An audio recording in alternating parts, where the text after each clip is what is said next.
বিসমিল্লাহির রহমানির রহিম। প্রিয় বাংলাদেশ, উপস্থিত প্রিয় মুরব্বীবর্গ, মঞ্চে উপস্থিত জাতীয় নেতৃবৃন্দ,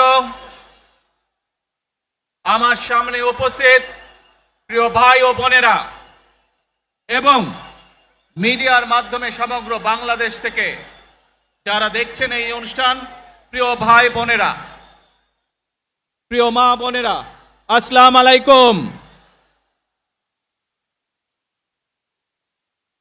প্রিয় ভাই বোনেরা, আজ প্রথমেই আমি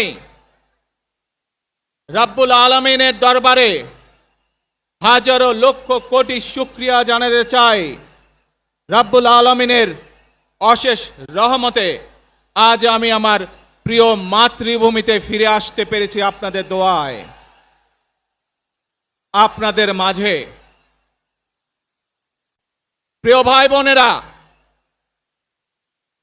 আমাদের এই প্রিয় মাতৃভূমি 1971 সালে লাখো শহীদের রক্তের বিনিময়ে অর্জিত হয়েছিল। ঠিক একইভাবে 75-এ আবার 7ই নভেম্বর আধিপত্যবাদীদের হাত থেকে রক্ষার জন্য সেদিন সিপাহী জনতার বিপ্লবের মাধ্যমে আধিপত্যবাদের হাত থেকে দেশকে রক্ষা করা হয়েছিল। একইভাবে পরবর্তীতে 90-এ স্বৈরাচারের বিরুদ্ধে এদেশের জনগণ, এদেশের খেটে খাওয়া মানুষ তাদের গণতান্ত্রিক অধিকারকে ছিনিয়ে এনেছিল। কিন্তু তারপরেও ষড়যন্ত্রকারীদের ষড়যন্ত্র থেমে থাকেনি।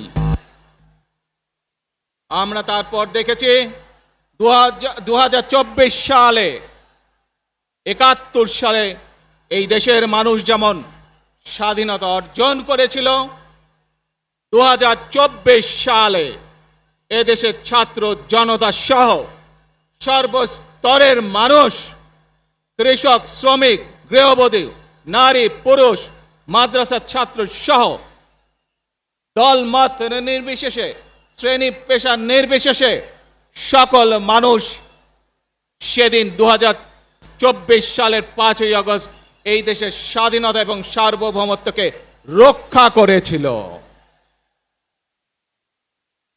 প্রিয় ভাই বোনেরা, আজ বাংলাদেশের মানুষ কথা বলার অধিকার ফিরে পেতে চায়। তারা তাদের গণতান্ত্রিক অধিকার ফিরে পেতে চায়। বাংলাদেশের মানুষ চায় তারা তাদের যোগ্যতা অনুযায়ী ন্যায্য অধিকার পাবে। প্রিয় ভাই বোনেরা, আজ আমাদের সময় এসেছে সকলে মিলে দেশ গড়ার। এই দেশে যেমন পাহাড়ের মানুষ আছে, এই দেশে একইভাবে সমতলের মানুষ আছে। এই দেশে মুসলমান, বৌদ্ধ, খ্রিস্টান, হিন্দু সহ বিভিন্ন ধর্মের মানুষ বসবাস করে। আমরা চাই সকলে মিলে এমন একটি বাংলাদেশ গড়ে তুলব আমরা, যেই বাংলাদেশের স্বপ্ন একজন মা দেখেন, অর্থাৎ একটি নিরাপদ বাংলাদেশ আমরা গড়ে তুলতে চাই। যে বাংলাদেশে একজন নারী, একজন পুরুষ, একজন শিশু যেই হোক না কেন নিরাপদে ঘর থেকে বের হলে নিরাপদে ইনশাআল্লাহ ঘরে আবার ফিরে আসতে পারে। প্রিয় ভাই বোনেরা,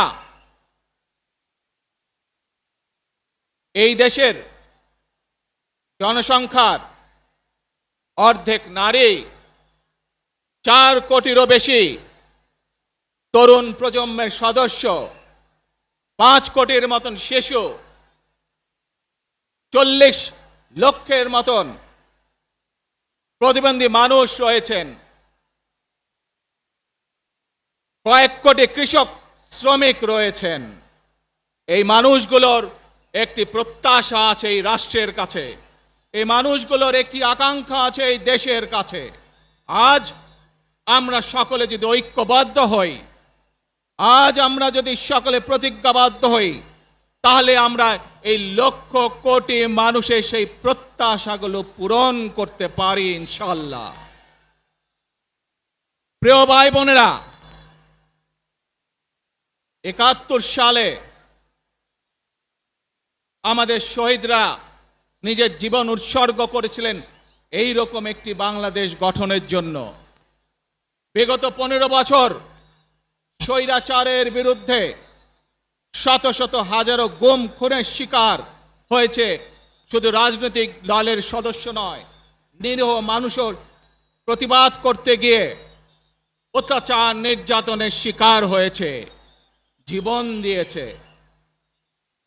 2024 সাল মাত্র সেদিনের ঘটনা।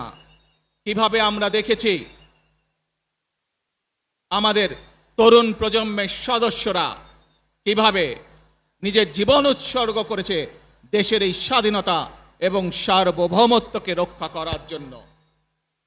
প্রিয় ভাই বোনেরা, কয়েকদিন আগে এই বাংলাদেশের 24-এর আন্দোলনের এক সাহসী প্রজন্মের এক সাহসী সদস্য ওসমান হাদিকে হত্যা করা হয়েছে। ওসমান হাদি শহীদ হয়েছে।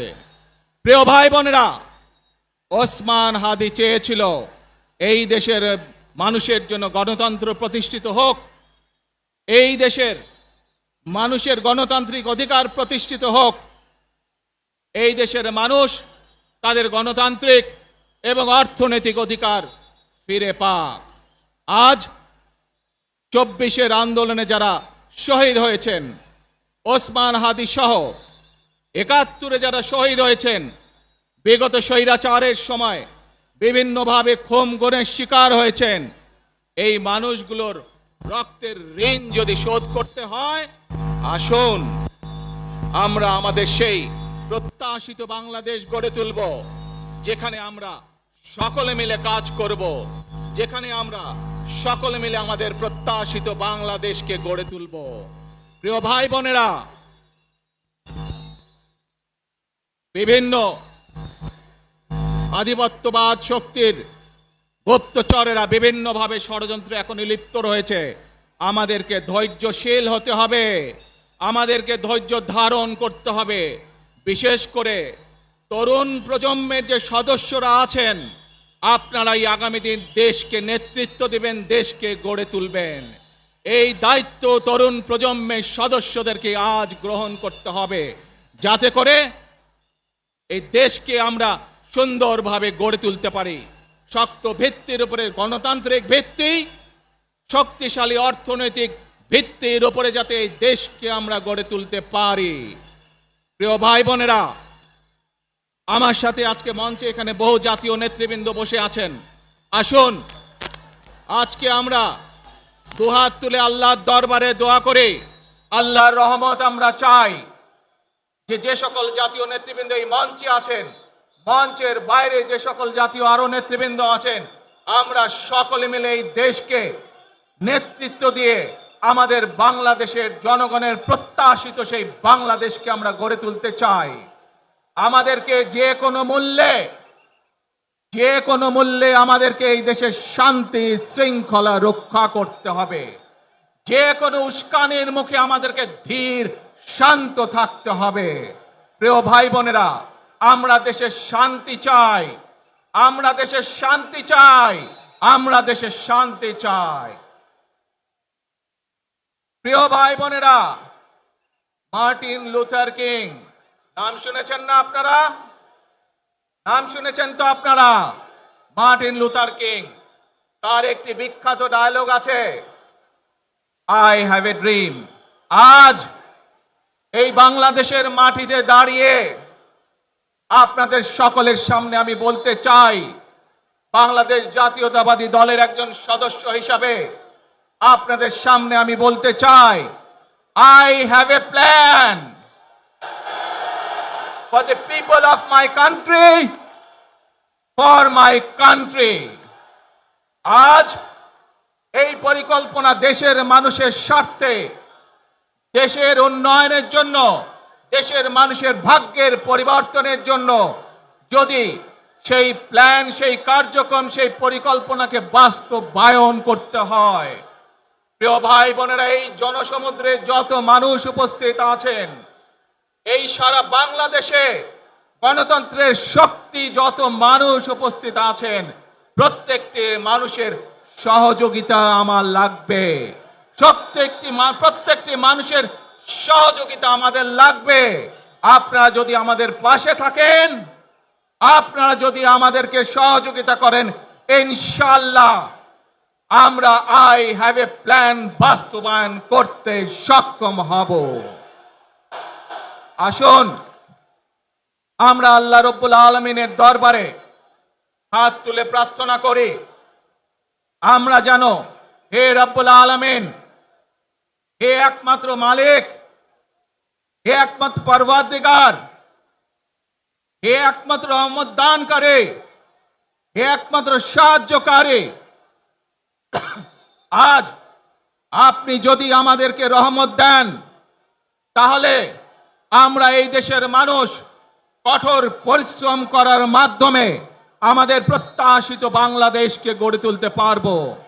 আজ যদি আল্লাহর রহমত এই দেশ এবং এই দেশের মানুষের পক্ষে থাকে, আল্লাহর সাহায্য, আল্লাহর দয়া এই দেশের মানুষের উপরে, এই দেশের উপরে থাকে, ইনশাআল্লাহ আমরা আমাদের প্রত্যাশিত বাংলাদেশ গড়ে তুলতে সক্ষম হব। প্রিয় ভাই বোনেরা, আজ আসুন আমরা সকলে মিলে প্রতিজ্ঞা করি, আমরা সকলে মিলে প্রতিজ্ঞা করি যে ইনশাআল্লাহ আগামী দিনে দেশ পরিচালনার দায়িত্বে যারা আসবে, আমরা সকলে নবী করিম সাল্লাল্লাহু আলাইহি সাল্লামের যে ন্যায়পরায়ণতা, সেই ন্যায়পরায়ণতার আলোকে আমরা দেশ পরিচালনার সর্বোচ্চ চেষ্টা করব।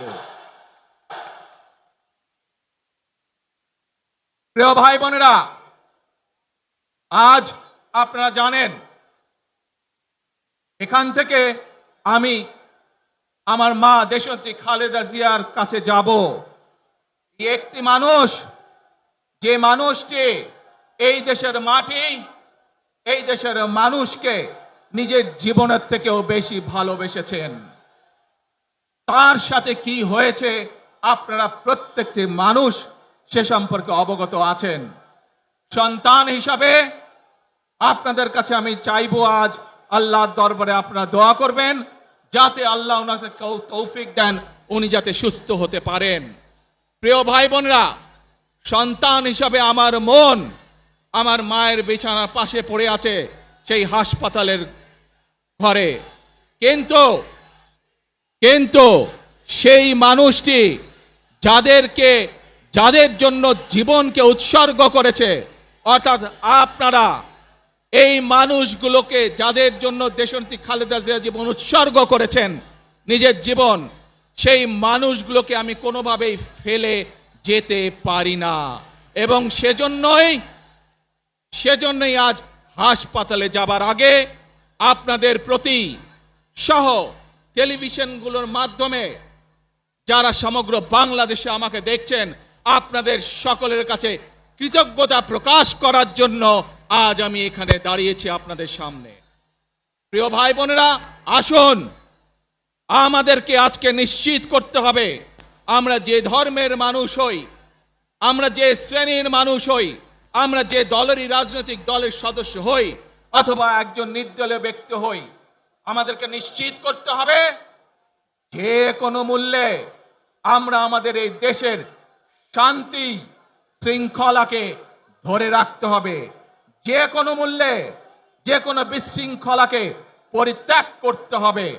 যে কোনো মূল্যে আমাদেরকে নিশ্চিত করতে হবে যাতে মানুষ নিরাপদ থাকতে পারে। শিশু হোক, নারী হোক, পুরুষ হোক, যে কোনো বয়স, যে কোনো শ্রেণী, যে কোনো পেশা, যে কোনো ধর্মের মানুষ যেন নিরাপদ থাকে, এই হোক আমাদের চাওয়া আজকে। প্রিয় ভাই বোনেরা, আসুন প্রিয় ভাই বোনেরা, সবাই মিলে আজ আমরা প্রতিজ্ঞাবদ্ধ হই, সবাই মিলে করব কাজ। কে জোরে আরো, সবাই মিলে করব কাজ, করব মোদের বাংলাদেশ। ইনশাআল্লাহ আপনাদের সকলের কাছে দোয়া আছে, আবারও সকলকে যে কোনো মূল্যে দেশে শান্তি শৃঙ্খলা রক্ষার আহ্বান জানিয়ে যে কোনো বিশৃঙ্খলাকে পরিহার করে ধৈর্যের সাথে মোকাবেলা করার আহ্বান জানিয়ে আমার বক্তব্য শেষ করছি। আবারও আপনাদের কাছে কৃতজ্ঞতা প্রকাশ করছি আজকে আমাকে এইভাবে বরণ করে নেওয়ার জন্য। আল্লাহ হাফেজ। বাংলাদেশ জিন্দাবাদ, বাংলাদেশ জাতীয়তাবাদী দল জিন্দাবাদ। আসসালামু আলাইকুম। আমরা আজকের এই সমাবেশ থেকে বাংলাদেশ জাতীয়তাবাদী দলের ভারপ্রাপ্ত চেয়ারম্যান জনাব তারেক রহমান, তিনি আমাদের মাঝে এসে আজকে যে গুরুত্বপূর্ণ দিক নির্দেশনামূলক বক্তব্য রেখেছেন এবং সেই সাথে সাথে দেশবাসীর কাছে কৃতজ্ঞতা প্রকাশ করেছেন, সেই জন্য আমরা ভারপ্রাপ্ত চেয়ারম্যান জনাব তারেক রহমানকে আন্তরিকভাবে মোবারকবাদ জানাই, ধন্যবাদ জানাই, সংগ্রামী সালাম জানাই, শুভেচ্ছা জানাই এবং অভিনন্দন জানিয়ে স্লোগান দিচ্ছি, তারেক রহমানের সংগ্রাম, তারেক রহমান এগিয়ে চলো, আমরা আছি তোমার সাথে। মনে রাখবেন, we have a plan, we have a plan for the people and for the country. ইনশাল্লাহ আমরা সেই প্ল্যান বাস্তবায়ন করব। আল্লাহ হাফেজ। ওই নেতা আছে, সবাইকে দু হাত তুলে বলতে হবে নেতা আছে। ও সেই নেতা তারেক রহমান, তারেক রহমান, তারেক রহমান, তারেক রহমান, তারেক রহমান, তারেক রহমান, তারেক রহমান, তারেক রহমান, তারেক রহমান, তারেক রহমান, তারেক রহমান, তারেক রহমান, তারেক রহমান, তারেক রহমান, তারেক রহমান, তারেক রহমান, তারেক রহমান, খালেদা জিয়া, খালেদা জিয়া, খালেদা জিয়া, তারেক রহমান, তারেক রহমান, তারেক রহমান, তারেক রহমান। প্রিয় সমাবেশ, আমাদের ভলান্টিয়ার প্লাস দলীয় ত্যাগী নেতা কর্মীর প্রতি উদাত্ত আহ্বান, ভারপ্রাপ্ত চেয়ারম্যান জনাব তারেক রহমান এই মুহূর্তে মঞ্চ থেকে তিনি নেমেছেন এবং সরাসরি এবার কেয়ার হসপিটালে যাবেন। রাস্তার দুই পারে আপনারা যেখানে আছেন আপনারা যাওয়ার ক্ষেত্রটা তৈরি করে দিবেন। আমি বিনয়ের সঙ্গে আপনাদেরকে অনুরোধ করছি, আপনারা সবাই ভারপ্রাপ্ত চেয়ারম্যান জনাব তারেক রহমান এখনই এবার কেয়ার হসপিটালে যাবেন। এবার কেয়ার হসপিটালে যাওয়ার ক্ষেত্রে আপনাদের আন্তরিকতা, আপনাদের সহযোগিতা বিশেষভাবে প্রয়োজন। আমরা আজকে সারা বাংলাদেশ থেকে যারা এসেছেন, দূর দূরান্ত থেকে বিভিন্ন ইউনিট, সাধারণ মানুষ, উৎসুক জনতা, তারেক রহমানের পক্ষ থেকে আপনাদের সবাইকে সংগ্রামী সালাম এবং বিপ্লব অভিনন্দন জানাচ্ছি। সেই সাথে সাথে আপনাদের প্রতি উদাত্ত আহ্বান, আপনারা আমাদের ভারপ্রাপ্ত চেয়ারম্যান জনাব তারেক রহমান উনি এখন সরাসরি এবার কেয়ার হসপিটালে যাবেন। সেখানে আপুসিন দেশনেত্রী বেগম খালেদা জিয়া স্বাভাবিক কারণেই মার সঙ্গে ছেলের দেখা হবে, সেই আবেগ আপ্লুত একটা হৃদয় বিদারক পরিস্থিতি। আপনারা সর্বাত্মক সহযোগিতা করবেন, যাওয়ার ক্ষেত্রটা তৈরি করে দিবেন। আপনাদের প্রতি আমি উদাত্ত আহ্বান জানাচ্ছি।